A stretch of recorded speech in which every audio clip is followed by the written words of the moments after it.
जो flight ticket पिछले महीने 5,000 की थी वो आज 9,000 से 10,000 का दिख रहा है। ये कोई मामूली उतार चढ़ाव नहीं है। भारतीय आसमान में इस वक्त एक इकोनॉमी इमरजेंसी जैसे हालात बन गए। एयर इंडिया और एयर इंडिया एक्सप्रेस ने ऑफिशियली अपनी ट्रैवल बुकिंग्स पर फ्यूल सरचार्ज लगा दिया है। लेकिन इतनी जल्दी ऐसा क्या हो गया कि एयरलाइंस को इतना बड़ा कदम उठाना पड़ा? कौन से फंडामेंटल रीजंस हैं जिन्होंने एयरलाइंस की कमर तोड़ कर रख दी है? क्या आपका फ्यूल सरचार्ज सीधे वॉर से जुड़ा है? और सबसे बड़ी बात, आने वाले समय में इसका हमारे जैसे आम लोगों की जेब, वेकेशन और इंडिया की इकोनॉमी पर क्या असर पड़ेगा? तो दोस्तों, सबसे पहले बात करते हैं उन कड़वे आंकड़ों की जो सीधे आपकी जेब से जुड़े हैं। मीडिया रिपोर्ट्स के मुताबिक एयर इंडिया ने जो फ्यूल सरचार्ज लगाया है वो कोई छोटा मोटा अमाउंट नहीं। डोमेस्टिक और इंटरनेशनल फ्लाइट्स दोनों के दाम पर बहुत बड़ा हाइक देखने को मिला है। सबसे पहले बात करें अगर डोमेस्टिक फ्लाइट्स की, तो अगर आप दिल्ली से मुंबई, बैंगलोर या फिर चेन्नई जैसे जगहों पर जाते हैं तो अब आपको हर टिकट पर 400 से 1500 तक का एक्स्ट्रा सरचार्ज देना पड़ रहा है। ये बेस फेयर के ऊपर का खर्चा है। मतलब एक मिडिल क्लास फैमिली के लिए 4 टिकटों पर सीधे सीधे 5 से 6,000 का एक्स्ट्रा बोझ पड़ गया है। वहीं इंटरनेशनल फ्लाइट्स पर असली अटैक हुआ है। मतलब दुबई या फिर कतर जाने वाले के लिए सरचार्ज करीब $15 से $30 बढ़ा दिया गया है। और अगर आप लंदन या फिर न्यूयॉर्क या टोरंटो जाने की सोच रहे हैं तो सरचार्ज सीधे $150 से $200, मतलब करीब 12,000 से 16,000 इंडियन रुपीस तक बढ़ गया है। अब देखिए, एयर इंडिया और एयर इंडिया एक्सप्रेस ने ये सरचार्ज तो लगा दिया है, लेकिन बड़ा सवाल ये है कि ये सरचार्ज लगाया क्यों गया है। तो आपको बता दें कि एयरलाइंस का तर्क बहुत ही सिंपल सा है कि उनका सबसे बड़ा खर्चा एटीएफ यानी एविएशन टर्बाइन फ्यूल्स यानी हवाई फ्यूल होता है। आमतौर पर एक एयरलाइन के कुल खर्च का 40 से 45% सिर्फ तेल का जाता है। और पिछले 2 महीनों में ग्लोबल मार्केट में कच्चे तेल की कीमतों में लगी आग की वजह से एटीएफ के दाम भारत में 25 से 30% तक बढ़ गए। ऐसे में एयरलाइंस अब इस घाटे को खुद सहने की सिचुएशन में नहीं, इसलिए बोझ आपकी जेब पर डाला जा रहा है। अब चलिए उस इंजन को भी समझते हैं जो इन कीमतों को ऊपर खींच रहा है। इसके पीछे 3 बड़े फंडामेंटल कारण हैं। सबसे पहला कारण, द वेस्ट एशिया वॉर। अब दोस्तों, ईरान, इजराइल और अमेरिका के बीच जो तनाव चल रहा है उसने दुनिया की तेल सप्लाई लाइन को हिला कर रख दिया है। दुनिया ज्यादातर तेल और गैस स्ट्रेट ऑफ हॉर्मुज और रेड सी के रास्तों से आता है। वॉर की वजह से इन रास्तों पर खतरा बढ़ गया है। अब जब तेल के टैंकरों का रास्ता बदलना पड़ता है तो ट्रांसपोर्टेशन कॉस्ट भी बढ़ जाती है, जिसका सीधा असर जेट फ्यूल की कीमतों पर पड़ता है। अब दूसरा कारण, जेट फ्यूल यानी एटीएफ की कमी और टैक्स। अब दोस्तों, भारत में एटीएफ पर लगने वाले टैक्स दुनिया में सबसे ज्यादा टैक्स लगने वाले में से एक है। सेंट्रल और स्टेट गवर्नमेंट के टैक्स मिलकर जेट फ्यूल को इतना महंगा बना देते हैं कि एयरलाइंस के पास किराया बढ़ाने के अलावा कोई भी रास्ता नहीं बचता। अब तीसरा बड़ा कारण है एयर स्पेस ब्लॉकेज, या आप इसे द लॉन्गर रूट्स भी कह सकते हैं।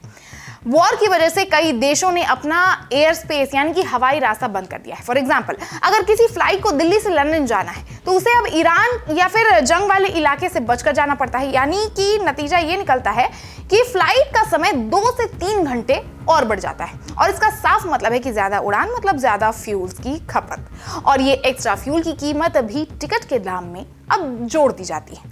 अब ऐसे सिचुएशन में आपके मन में भी ये सवाल आया होगा कि अगर हालात ऐसे ही रहे तो आने वाले 6 महीनों में हमें क्या क्या देखना पड़ सकता है। तो दोस्तों, ये सिचुएशन काफी सीरियस हो सकती है। क्या क्या प्रॉब्लम्स क्रिएट हो सकते हैं उसके बारे में भी समझ लेते हैं। सबसे पहला जो प्रॉब्लम हमें झेलना पड़ सकता है वो है मिडिल क्लास को। मिडिल क्लास का हवाई सफर से कट ऑफ, मतलब पिछले कुछ सालों में भारत में हवाई सफर लग्जरी से ज्यादा जरूरत बन गया है। लेकिन अब बढ़ते दाम की वजह से लोग वापस ट्रेनों की तरफ भागेंगे। इससे एयरलाइंस की डिमांड कम होगी और छोटी एयरलाइन जैसे अकासा या फिर स्पाइस जेट के लिए सरवाइव करना मुश्किल हो जाएगा। टूरिज्म को बड़ा झटका लगेगा।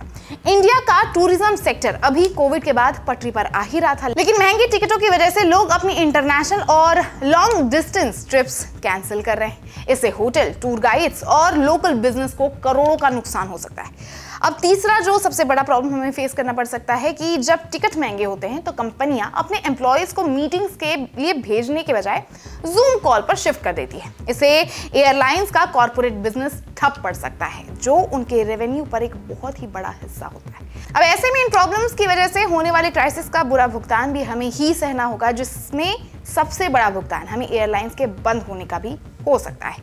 मतलब अगर कच्चे तेल के दाम $100 प्रति बैरल के पार हो जाते हैं तो भारत की कई एयरलाइंस दिवालिया होने की कगार पर पहुंच सकती है। हमने गो फर्स्ट का हाल देखा है, और अगर बड़े प्लेयर्स जैसे कि एयर इंडिया या फिर इंडिगो को भारी घाटा हुआ तो पूरे देश की कनेक्टिविटी नेटवर्क टूट जाएगी।